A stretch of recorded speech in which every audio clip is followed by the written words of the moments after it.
नमस्कार, उमास किचन मराठीमध्ये तुमचं स्वागत आहे. तर मी उमा तुमच्यासाठी घेऊन आली आज एक मस्त अशी अगदी साधी सिंपल गावरान पद्धतीची रेसिपी. ती म्हणजे पावटे वांग्याचं कालवण किंवा पावटे वांग्याची भाजी. तर बघा, तुम्ही करत असाल नेहमीच पावट्याची भाजी करत असाल, वांग्याची भाजी करत असाल, पण तुम्ही पावटे वांग्याची भाजी करता का? तर नक्की सांगा. आमच्याकडे तर केली जाते. सोले वांगे पण म्हणतात त्याला, किंवा मग ओले हरभरे असतात ना, ते घालून सुद्धा अशी भाजी केली जाते. त्याला सोले वांगे, आणि ह्यालाही सोले वांगे म्हटलं जातं आमच्या इकडं. तर बघा, इथं पावटे आहेत, सोलून घेतलेले आहेत मी, आणि 2-3 वांगी घेतलेली आहेत. हे बघा. तर आता तुम्हाला मी इथं बघा पावटे ठेवलेले दिसतात वेगवेगळे. तर बघा, 2 प्रकारचे पावटे असतात. इथं हा पठारी पावटा आहे. हा चपटा पावटा असतो ना, त्याला पठारी पावटा म्हणतात, आणि हा जो आहे छोटा, त्याला चिनुला पावटा म्हणतात. हा अगदी गावरान पद्धतीचा पावटा असतो, गावाकडे मिळतो बघा. आणि जे गावाकडे राहतात लोक त्यांना माहित असेल चिनुला पावटा. आणि हा पठारी पावटा जो 12 महिने मिळतो आपल्याला. आणि हा जो पावटा आहे हा हिवाळ्यातच मिळतो. चिनुला पावटा म्हणतात ना छोटासा, तर तो आपल्याला हिवाळ्यातच फक्त मिळतो. हा 12 महिने मिळतो आपल्याला. तर खाण्यासाठी कुठला पावटा चांगला? तर हा जो चिनुला पावटा आहे ना, तो खायला छान. कारण ना, हे बघा, फरक बघायच्यातला काय येतो सांगते तुम्हाला. तर हा असा गोल असतो, चिनुला पावटा असतो तो हा गोल असतो. आणि पठारी पावटा असतो ना, तो बघा असा लांब असतो, लांबट असे बिया असतात त्याच्याने, मोठे असतात. चवीला खायला असतो हा चिनुला पावटा. शक्यतो आपल्याकडे मिळत नाही मार्केटमध्ये जास्त करून.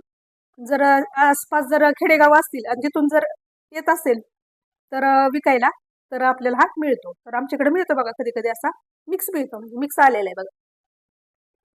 आणि गावाकडे ना, ऊसाच्या बांधाने वगैरे त्याच्या जाळ्या असतात किंवा लावतात खाण्यासाठी. तर चला, पावट्याची माहिती खूप झाली, कळली असेल तुम्हाला. तर सांगावं म्हटलं, माहिती मला तर हे चिनुला पावटा आणि पठारी पावटा. तर चिनुला पावटा मिळाला ना, तर नक्की त्याची भाजी करा, खूप छान होते, टेस्टी असते बघा. तर आता येऊया आपल्या रेसिपीकडे. तर आपल्याला करायचंय पावठे वांग्याची भाजी. तर इथं मी 3 वांगी घेतलेली आहेत आणि पावटे घेतलेले सोलून. ह्याच्यामध्ये घालण्यासाठी बघा, इथं मी खोबऱ्याचा तुकडा घेतलेला एक छोटासा. एक 4 लोकांसाठी मी भाजी बनवते, जास्त नाही आपली. इथं लसणाच्या एक कांदा होता पूर्ण, तो घेतलेला आहे. आलं घेतलेलं छोटासा तुकडा, आणि कोथिंबीर घेतलेली. आता हे वाटण आपल्याला त्याच्यामध्ये घालायचंय. जर आवडत नसेल, नाही घातलं तरी चालणार आहे, मग नुसतं शेंगदाण्याचं कूट घालून केलं तरीही छान होतं. पण जर वाटण घातलं ना, तर मस्त टेस्ट येते त्याला. चला सुरुवात करूया. सगळ्यात पहिल्यांदा हे वाटण करून घेऊया. चला, सगळ्यात पहिल्यांदा आपण काय करायचंय, पावटे आहेत ना, भाजून घ्यायचे आपल्याला चांगले. त्याच्यावरती ना डाग पडेपर्यंत चांगलं भाजून घ्यायचं.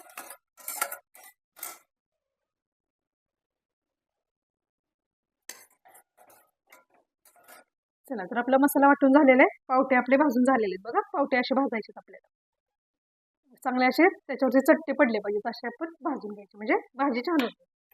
तर आता ज्या भांड्यामध्ये आपण भाजी करणार आहे, तेल घालायचं आपल्याला पहिल्यांदा.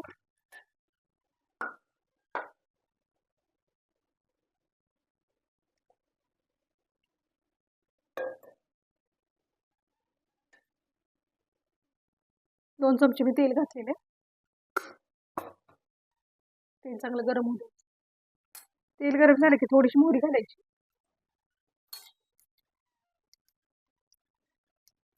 अर्धा कांदा मी कापून घेतलेला आहे, छोटा कांदा होता त्यातला अर्धा घेतलेला आहे, घालायचं.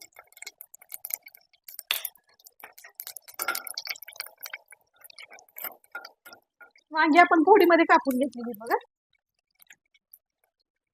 फोडी करायची वांग्याच्या, म्हणजे ह्या पद्धतीनं. तुम्ही उभ्या पण ठेवू शकता, मी अशा बारीक केलेल्या, तुम्हाला आवडतील तशा करायच्या. तर ह्याच्यामध्ये घालूया थोडासा हिंग, थोडीशी हळद, आणि हा मसाला. हे वाटण करून घेतलं होतं ना आपण, ते घालायचं. गॅस थोडा बारीक ठेवा, तेल गरम झालेलं आहे.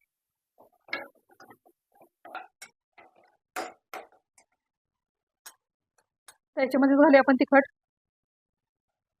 आता आमचा कांदा लसूण मसाला आहे, तुम्ही कुठलं तिखट खाता ते घालायचं. 3 चमचे घातलेले.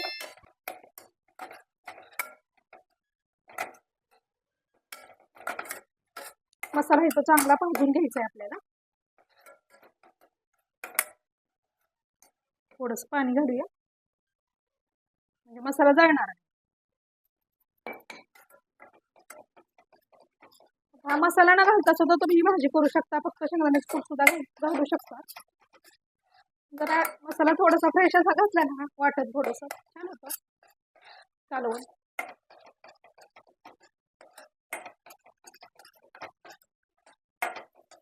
शेतात जेव्हा ही भाजी केली जाते ना, तेव्हा तर काहीच नसतं वाटण त्याला.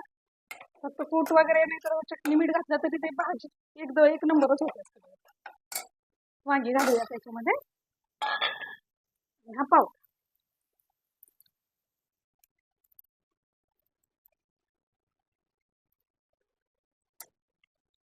परतून घेऊया आता.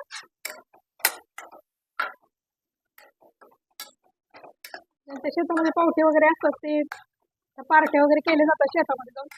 मस्तपैकी असं ताजा पावटा नाही का, शेतातच चूल मांडून वगैरे भाजी करायची, पावटे भात करायचा, छान लागतं बघा मस्त अगदी. मसाले नाही घातले, वाटण नाही घातलं तरी चाल नाही का. केलं असेल तुम्ही, कधी केलं असेल तर सांगा कमेंट करून, अशी पार्टी केली का. मीठ घालायचं आपल्याला. मीठ घालूया चवीनुसार. किती भाजी करायची तसं मीठ घाला. नाहीतर पाणी घातल्यानंतर मीठ घातलं तरी चालतं, काय हरकत नाही. तुम्हाला अंदाज येत नसेल तर. चला, परतून घेतलेले आपण छान असं मसाला, वांगी वगैरे सगळं. कोथिंबीर घालायची. कोथिंबीर पण मस्त अगदी ताजी आलेली ना मार्केटमध्ये, घालायची भरपूर भाजीमध्ये, छान होती भाजी. पाणी घालूया आता. थंडच पाणी घालते मी, काही गरम पाणी. मिक्सरचं भांडं घातलं धुवून. आता किती भाजी रस्साच करायचा आपल्याला, रस्सा भाजी, त्यामुळं मी पाणी घालणार आहे. कारण भाकरी बरोबर खाण्यासाठी ही भाजी लागते, त्यामुळे मी पाणी घालणार आहे.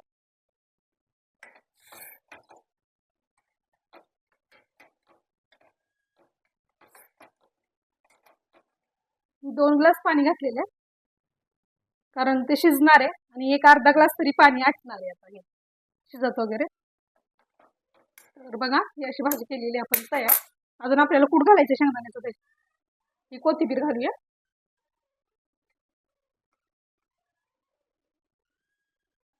उकळी आल्यानंतरच शेंगदाण्याचं कूट घालायचं.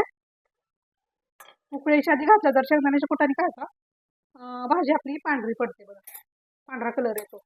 तर कधीही शेंगदाण्याचं कूट घालणार असाल तर त्याच्यामध्ये उकळी आल्याशिवाय घालायचं नाही भाजीला. आता ही भाजी आटणार आहे, त्यामुळे 1 वाटीवर पाणी जरा जास्त घातलं तरी चालणार आहे.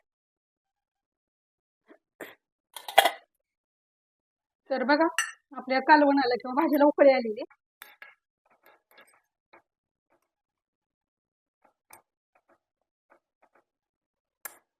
आता आपण याच्यामध्ये घालायचं शेंगदाण्याचं कूट.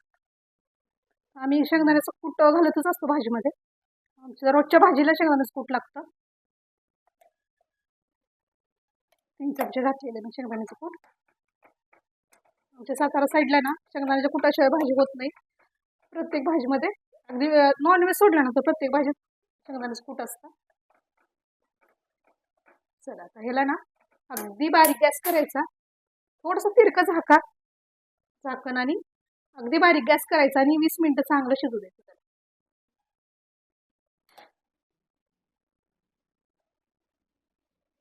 उकळी आली ना, बारीक गॅस करायचा.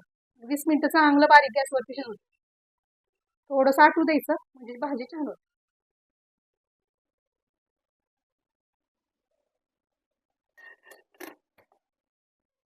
तर बघा, मस्त अशी वांग्या पावट्याची भाजी आहे तयार. वांग्या पावट्याचं कालवण किंवा वांग्या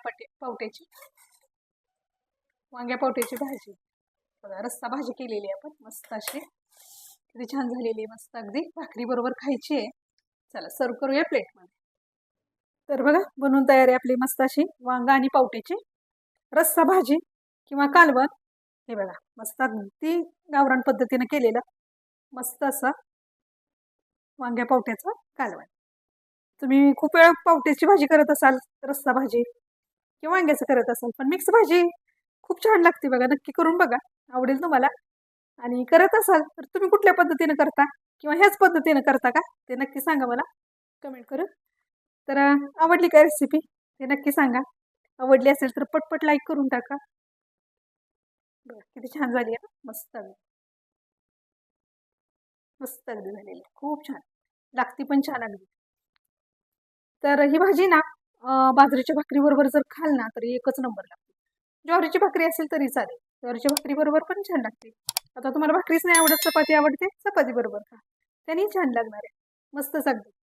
पण करा नक्की आणि सांगा मला कशी झाली तुमची वांग्या पावट्याची भाजी किंवा वांग्या पावट्याचा रस्सा. तर आवडली असेल रेसिपी पटपट लाईक करा. चॅनलवरती नवीन असाल सबस्क्राईब करा. आपल्या रेसिपी तुमच्या मित्रमंडळींबरोबर शेअर नक्की करा. भेटूया पुन्हा अशीच एक नवीन रेसिपी घेऊन पुढच्या व्हिडिओमध्ये. तोपर्यंत आपल्या रेसिपी पहा, करा आणि केल्यानंतर कमेंट करून सांगत राहा.